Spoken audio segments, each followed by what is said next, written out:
Hello, everyone, and welcome to another installment of Kid Glove's Marketing Monday. You might have noticed that we are starting a cadence here at Kid Glove where you're seeing some of our experts in different marketing fields share their thoughts, advice, and insight with you on topics that they're really passionate about with folks like you who are changing the world, right? Here at Kid Glove, we're a Nebraska based agency who work with makers. So we like to say that we are the people helping the people who are changing the world. And I'm here today to do the same for an area that I'm very passionate about, and that is community well being. So, all of you who work in behavioral health, public health, or any other community wellness initiatives, I'm here to share some tips with you today. My name is Catherine Warren. I am the Chief Operating Officer at Kid Glove, and today we're going to talk about how to make the best use of your grant dollars and keep your community engaged and educated during a time when how we create that awareness and that education looks a lot different, right? You probably relied a lot before on in-person events, on working with different community groups, on flyers, workbooks, handouts to help spread your important messages and work. Can't do that now, or we can't do it as much as we could, and we still have a lot of great grant funding that we need to use to the best of our ability. So what are some ways to do that?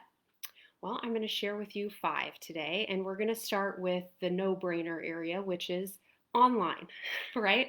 We are all online so much more now than we ever imagined. We were online a lot before, and that has grown tenfold during this time when we're spending more time at home, finding more things to do, online, digitally, spending a lot of time on meetings online.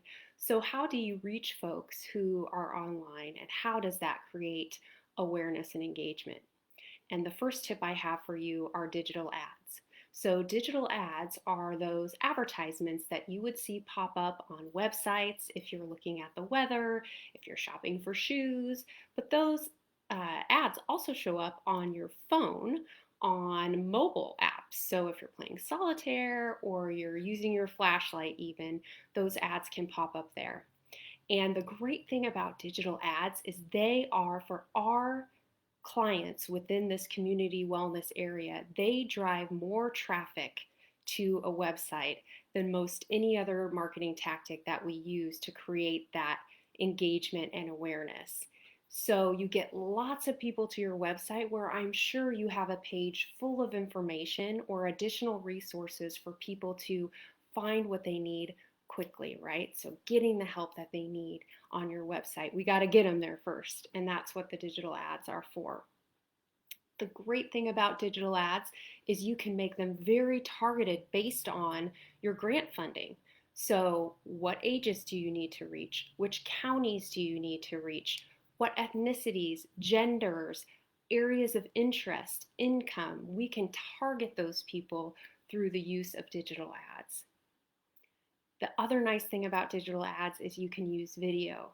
So I bet a lot of you have gone to video to educate people, right? Whether that's a webinar or just a short little testimonial video or whatever it may be, you can use a piece of that video, a short piece of that video for your digital ad.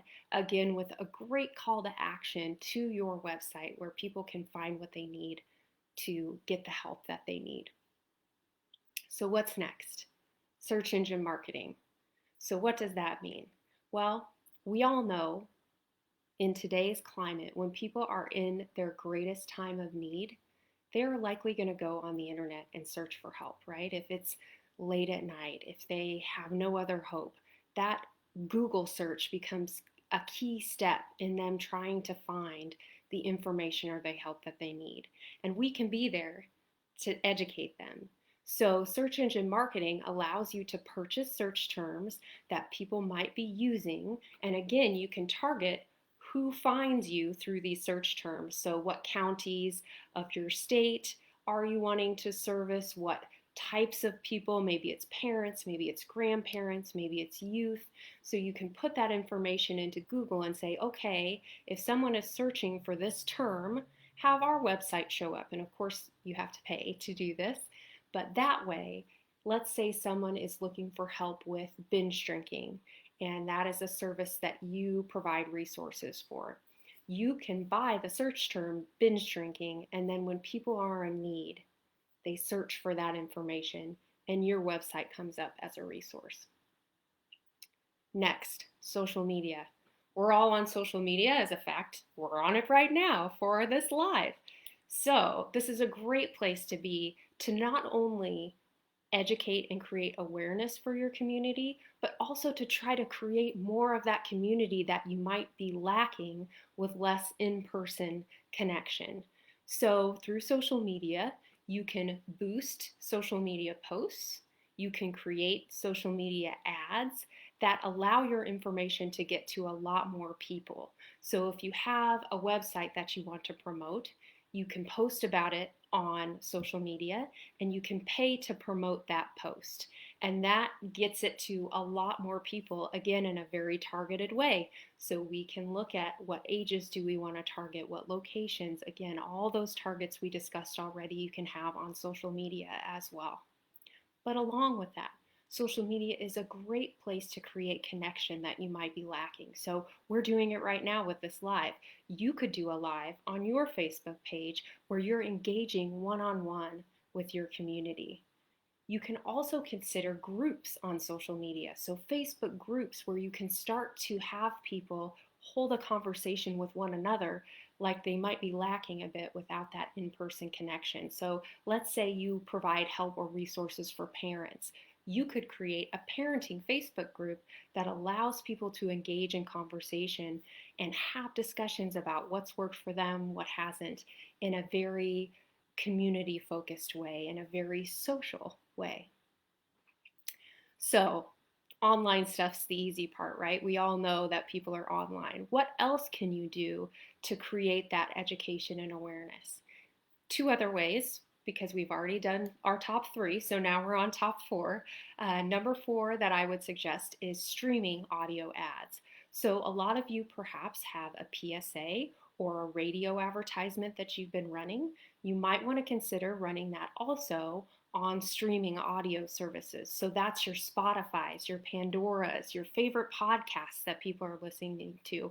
Again, these services have blown up during the pandemic. People are on them like crazy. So that is a great place to share your message, again, with that perfect call to action at the end to drive them to your website for more resources and more information. And then finally, consider also streaming video, streaming visual places. So again, if you have a video that you're using to educate, make a smaller version of that. Get it on Hulu. Get it on any on-demand services that have advertising. Use it as pre-roll on YouTube videos where people see your video before they watch the YouTube video they want to watch on helping their kids or fixing their car or whatever it may be. So that's another great place to interact with your community where they already are. We are already there. So why not share your very important messages in a very targeted way where your audience is at and craving that community that we're all lacking, and using the very best use of those grant dollars because you are targeting your approach to those who need you the most. So that's it. Today we've learned the top 5 ways to engage your community during the pandemic: online, through digital ads, search engine marketing, social media, and offline, kind of, through streaming audio services and streaming video services. So I hope this was helpful. If you would like more information, you can certainly find us at kidglove.com/community wellbeing. And if you have any questions, I would be happy to answer them and engage with you through any comments, or you can send me a private message. So thank you so much for your time today, and best of luck to you out there doing the great work that you're doing and engaging that community. Bye-bye.